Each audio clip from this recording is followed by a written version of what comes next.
And now, it's time for another Dice Tower review with Tom Vasel. Hey folks, today we're talking about a game called Coup. Now, I reviewed Coup a couple years ago when it first came out. It was very indie production.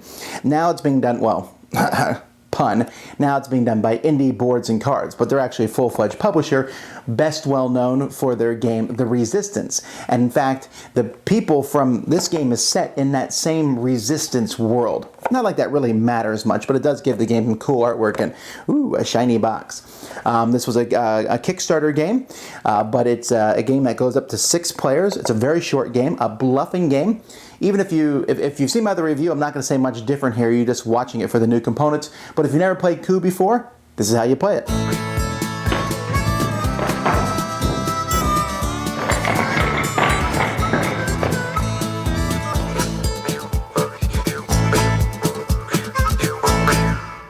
Okay, there's a pile of coins. Player, you're going to start the game with 2 of these coins, and they're also going to have a deck of cards is going to be shuffled, and you're going to have 2 characters that are placed face down in front of you. Now, there are 5 different characters that are included in the game. The Ambassador, the Assassin, the Contessa, the Captain, and the Duke.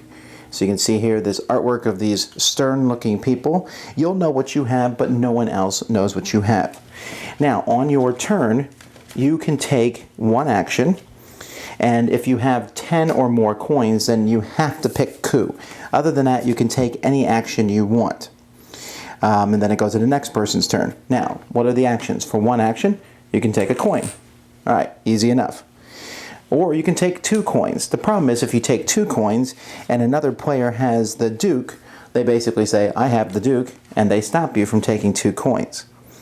You can also attempt a coup against somebody else. In that instance, you basically pay 7 coins to the bank, you pick another player, and that person is going to turn one of their face down cards face up. They lose that card, and if that happens to you twice, you're out of the game. You can say on your turn, I have the Duke. When you say that you have the Duke, you simply get 3 coins, so that's even better. You can also say that you have the Assassin.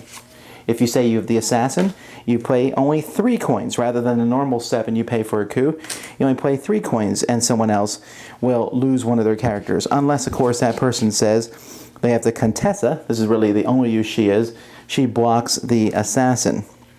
The Ambassador, when you use him, you can exchange your cards, 2 cards, with the court deck. There's going to be the leftover cards in the middle of the table. It's called the court deck, and you will be able to exchange with that for your action.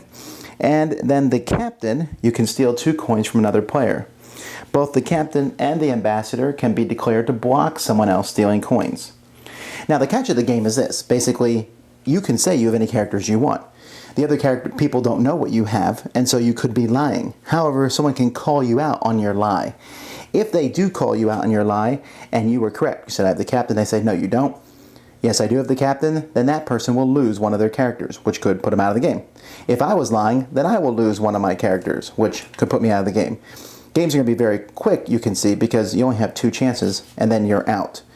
And so that's basically how the game is. The game is just a bluff and double bluff game, where you're collecting these coins to do coups to take people out of the game, but also trying to have the right mix of cards, or right mix of 2 cards, to keep yourself alive. This game has really gone over well with people. It's so easy to get into. The game is 15 minutes, so even if you're like, what's going on? You will know by the second game. It's an easy game to teach people. Now, some people do not like Coup because some people have a hard time just straight up lying to someone else. Now, granted, you could play the game where you don't lie at all over the course of the game, but you will probably not do well. Well, though it's not impossible, and if people know you always tell the truth, I don't know, it's kind of some interesting things. You should tell the truth all the time and then just lie at that critical moment, and then people have to sit there and say, did he just lie? Or did she just lie? And try to call you out on it. It's very fast and fun, and you know, the game comes with these little cards here, which basically show you all the different actions, so it's not very hard, you know, and there's only 5 cards, so it's not hard to remember which card does which, and they're color coordinated with symbols. It's very simple. I mean, the goal of the game is not complicated at all. Get coins, get coins, get coins, coup, or assassinate. And then sometimes it's a fun bluff because you have maybe two of the same card, and someone else says they have that card. Then you sit there going, do they really have the third card of that type? It seems improbable. And I think that's where a lot of the fun comes, or when you block someone. Like, for example, if someone's assassinating you and you say, I have the Contessa, but you don't, you're taking a huge risk there, because if they call you out on it and you don't have the Contessa, you lose one of your cards for lying about the Contessa, and then you lose one when someone has assassinated you. So you're out of the game, which would be a bigger deal in a 5-player game. I mean, a long game, but in a 5-minute game or 10-minute game, which is really how long this game takes, not a big deal. This is a great little game. This is in the forefront of the micro games that people are talking about these days, these small games with a bit of a punch. This is definitely one of the best of that genre, and Indie Boards and Cards has put out a great little production here. Thanks so much for watching the Dice Tower videos. Find more great videos and reviews, as well as our top-rated audio podcast at Dicetower.com. You can also find other great shows at Dicetowernetwork.com. I'm Eric Summerer, and you've been watching The Dice Tower.